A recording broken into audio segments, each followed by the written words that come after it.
the diphthong I. Now here we come to our third sound, which again is the vowel I. This vowel is of great importance to us as it will be used to teach us about the concepts governing diphthongs. Now, diphthongs are special vowels that are made up of two vowel sounds, and in English we have 5 of these diphthongs. They are I, A, O, Oi, and Ow. And all of them will be covered in greater detail in your upcoming lessons. Because diphthongs are single vowels that are made up of 2 separate things, our minds have a hard time looking at them as anything else besides one thing. But they are not one thing. They are 2. Let's look at I to see what I mean. Again, I to most of us is one thing. It is I. But a closer look reveals that it is in fact 2 vowel sounds put together. These 2 sounds are ah and e. Listen. I. As you can clearly see, I is in fact 2 things, ah plus e. Now, the problem that comes up with just about everybody is which part is held the longest. And to address this problem, we have a simple rule, which is that the first part of any diphthong is held 99%, the second half 1%. Let me say that again. The first part of any diphthong is held 99%, the second half 1%.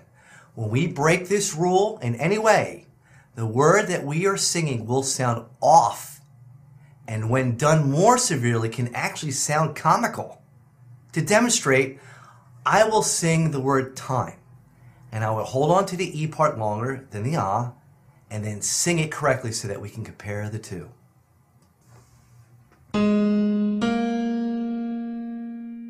Okay, now I'm going to do this incorrectly. I sometime.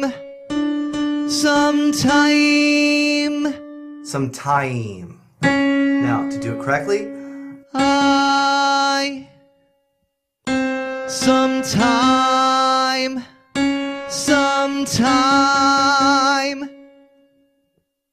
As you can see, the difference between the 2 is very noticeable. And because of this, we must always strive to master this simple rule of having the first part sung the longest and end with the last half. Again, 99% the first half, 1% the second half. Now here's another common mistake when performing diphthongs. It is the accidental sliding slowly from one half of the diphthong to the other. You remember that we only have 14 vowels in English. If we are slowly sliding from the one vowel sound onto the next, there will be a midpoint where it is not really the first vowel anymore, and it's not quite the second sound yet. It's some non-recognizable sound that is not part of English.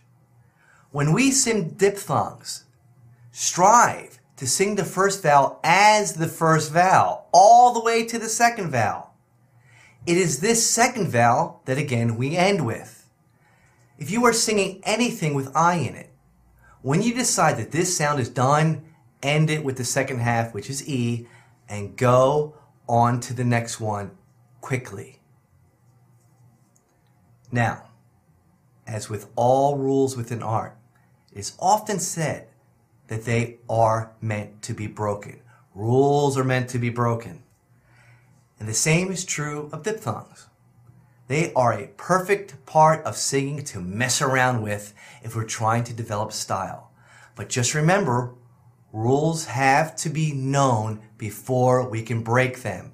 And with diphthongs, it is strongly recommended that you master performing them correctly first so that you can effectively break the rule later. Singing diphthongs wrong have many negative side effects. If I were to sing the sound ah for a whole minute and then end it with the E the last split second, you would immediately know that I just sung I. But if I did the opposite, which is sing the ah sound for a split second and hold the E for a minute, most listeners would have heard me sing E, not I. Let me demonstrate.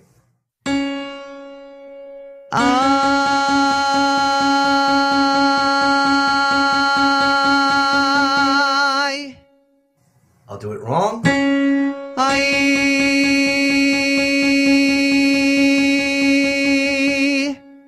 Now what does your brain remember? It remembers the E only. I'll do it on a scale. Time.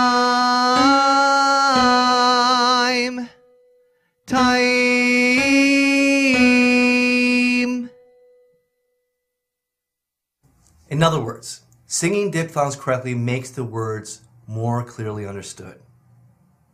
Another interesting problem with singing diphthongs incorrectly is that it throws the pitch off, as can be easily observed with pitch matching software.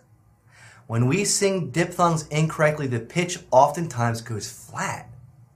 And the worst side of it all is that singing diphthongs incorrectly can simply just sound odd.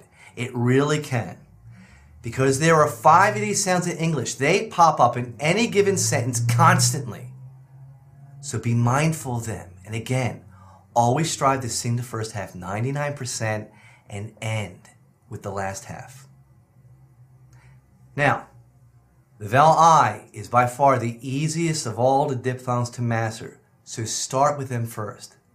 Pick them out in a set of lyrics and try your best to apply these rules. Now, the vowel I is also easier than some other vowels to pick out in a word. Some word examples are time, drive, lying, behind, style, fire.